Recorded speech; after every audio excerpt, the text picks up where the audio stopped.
they're going to play Texas. And as I said, this is going to be a very intriguing head-to-head matchup because both of these teams are squarely on the bubble. Want to take a look at that Texas resume coming off what I thought was just a devastating loss to South Carolina on Saturday. That game really wasn't even competitive. I mean, it was 20 more often than not. Texas is now among the first 4 out in the field, according to Jerry Palm. You see it there. They're 38 in the net.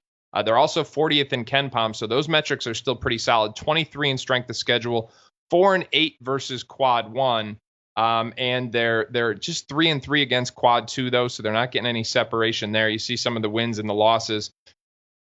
Talk to me about their work on the defensive end of the floor, because while Arkansas has improved defensively, you and I both know there's been some slippage for Texas on that end. Yeah, this team fouls more than any other team in SEC play.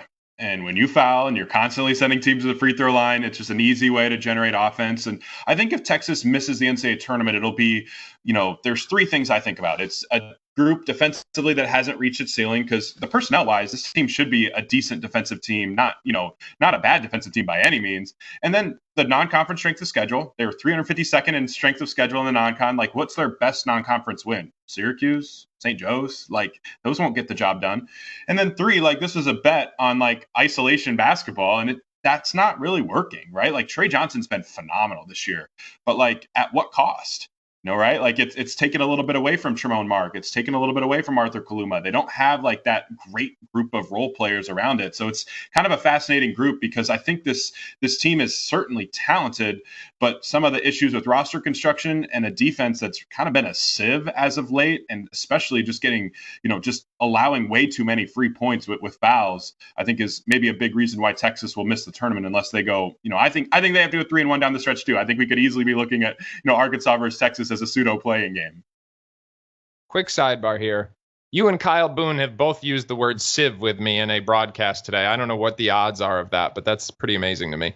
I want to give Trey Johnson his flowers, because let me just say that he is exceeding, I think, everyone's expectations. We all knew that he was a potent scoring guard, but he is doing it as the opposing team's top priority every single night. He is on the first line of the scouting report. He is putting up big numbers, and he is doing it efficiently. 20 points per game on 44, 38, 88 shooting. 44% from the field, 38% from 3, and 88% from the free throw line. I think the passing has subtly made some progress too. He's 2.5 assists against 1.7 turnovers.